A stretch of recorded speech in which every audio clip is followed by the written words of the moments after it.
Vous voulez mettre en place un money management fiable? Vous voulez connaître des stratégies de trading simples mais efficaces? Alors achetez mon dernier livre Maîtriser la bourse, un livre indispensable pour réussir en bourse.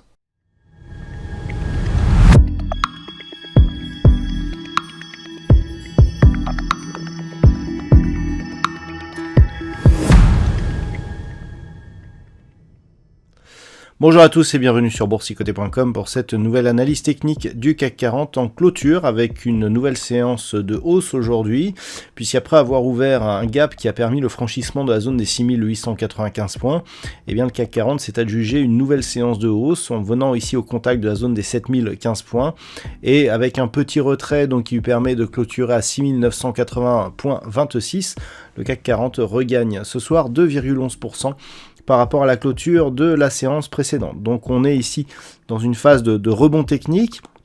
On avait identifié cette zone des 7015 points, zone qui était un premier objectif en cas de franchissement ici de la zone des 6895 points.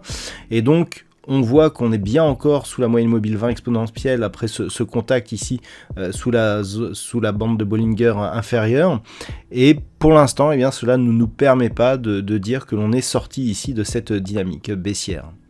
Du point de vue des indicateurs techniques, on matérialise toutefois un signal de rebond. On le voit notamment au niveau des histogrammes du MACD qui ont désormais une amplitude correcte et qui pourrait justifier un rebond majeur. Du point de vue du RSI, ça reste neutre. On n'est même pas venu ici au contact de la zone de survente. Sur des unités de temps plus courtes, oui, mais en daily, pas du tout. On voit que le mouvement ici est tout à fait dans la continuité, à savoir dans une certaine neutralité. C'est d'ailleurs ce que l'on peut observer sur ce graphe, puisqu'en fait, lorsque l'on observe un petit peu ce qui se passe d'un point de vue moyen terme, on était ici sur une dynamique haussière, et en fait on peut considérer qu'ici on a un ralentissement. On peut le mesurer par exemple sur l'évolution des points bas que nous avons ici. Ici on voit qu'on a une légère amplitude, et puis là on a neutralisé le mouvement. C'est tout à fait dans la lignée de ce que nous avons sur certains indicateurs. Alors avant d'aller plus loin, je voulais revenir sur une vue que nous avons en unité de temps inférieure, sur l'unité de temps avec laquelle j'effectue l'analyse du matin. Je vous avais indiqué que sous 7015 ici, eh bien, ça ne serait que technique. On le voit bien sur cette unité de temps 4 heures. On voit ici des cours donc, qui franchissent le gap ici, qui viennent chercher la zone des 7015, et c'est très net. On a cette bougie ici, on vient chercher, et tout de suite on redescend. On a un contact ici sur la moyenne mobile 20 exponentielle. C'est là clairement que l'on mesure le fait que ce rebond, même s'il peut paraître puissant, ne l'est pas énormément en fait. Donc on voit ici, on franchit, on vient chercher et puis on se stabilise. Donc si on revient sur la vue daily, bon, clairement, impulsion forte, bougie totalement à l'extérieur des bandes de Bollinger, on réintègre, mais on ne vient même pas ici au contact de la moyenne mobile 20 exponentielle. Je vous avais dit qu'elle oscillerait autour des 7080 points, ça sera encore le cas demain, surtout si les cours continuent à monter. Et donc clairement, on est toujours ici sous le coup de cette impulsion qui ne remet pas en cause la dynamique moyen terme, puisque, comme je vous l'indiquais tout à l'heure, la succession ici des points bas, eh bien, n'inverse pas pour l'instant la loi de Dow. Donc on est toujours ici dans cette phase. On a respecté le fait que la zone des 6895 points, et j'ai attiré votre attention là-dessus hier, eh bien, elle était souvent franchie sur un gap ou à proximité d'un gap. C'est le cas ici sur toutes ces phases.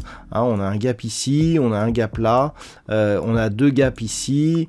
Bon, là, on l'a franchi de manière assez rapide, mais tout ça pour nous indiquer que cette zone des 6895 points, eh bien, c'est vraiment une zone majeure, et le fait que l'on ait réussi à la franchir de cette manière, c'est-à-dire sur un nouveau gap haussier, nous indique qu'il y a quand même un petit signal de force sur ce rebond technique. Donc pour demain, et surtout en fonction de la Fed, puisque la Fed va s'exprimer d'ici quelques minutes, bon, l'analyse technique perd un petit peu de cohérence dans des contextes tels que celui-ci, puisque c'est vraiment là les annonces que vont faire la Fed qui vont faire le mouvement. Toutefois, en fonction des mouvements que nous aurons, selon s'ils sont haussiers ou baissiers, on peut avoir des signaux qui émergent tout de même. Alors, la zone à surveiller pour demain, c'est 7080. si on constate une forte hausse des marchés et que l'on ouvre au-dessus de cette zone, clairement, on sera sur un rebond ici qui viendra chercher la moyenne mobile 20 exponentielle. Ça ne serait pas encore un signal de retournement. Il faudrait, pour avoir un signal de retournement, en tout cas, monter au moins au-delà des 7182 points, casser ici cette zone intermédiaire proche des 7210 points.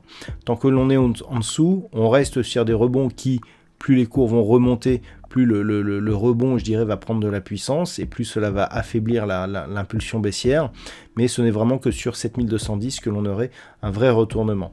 Par contre, si on ouvre ici, notamment sur Gap, ce qui sera assez intéressant, c'est d'observer au franchissement de la zone des 7015, et bien que cette zone s'impose bien comme support, un peu comme cela avait été le cas ici sur cette bougie de vendredi. Vous voyez que pour l'instant, on a support ici 7015 sur la séance de vendredi, attaque baissière, stabilisation, remontée, et du coup on a transformé un support en résistance. Donc pour l'instant ça reste baissier, même d'un point de vue très court terme. Si on s'affranchit de cette zone, clairement on viendra commencer un petit peu à affaiblir cette dynamique baissière, mais pour l'instant la dynamique est quasiment intacte. On peut continuer, on peut reprendre la baisse, et l'autre zone donc qu'il faudra surveiller, eh bien, c'est tout simplement cette zone ici des 6895 points.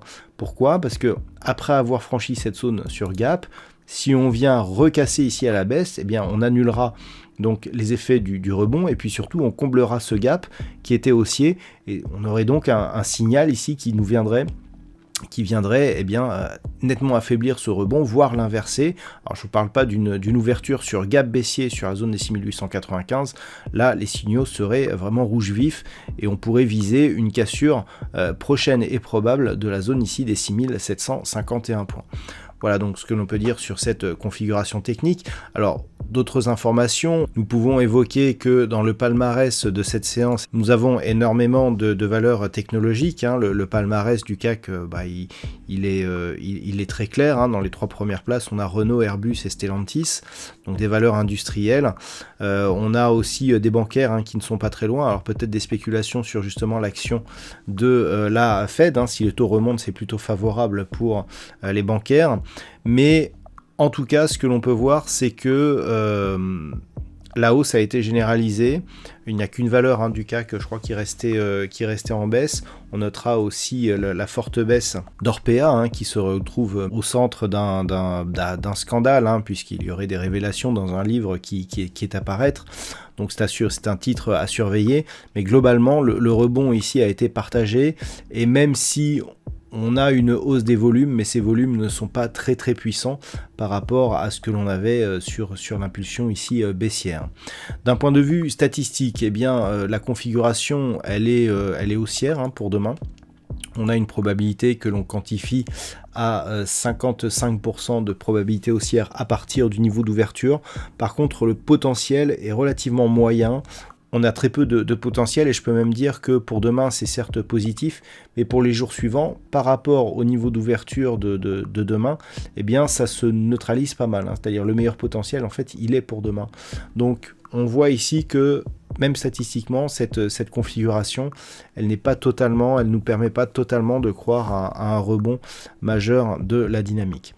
Voilà donc ce que l'on peut dire sur cette configuration technique. Je vous souhaite une bonne soirée. On se retrouve dès demain pour d'autres analyses techniques, toujours sur le site boursicoté.com.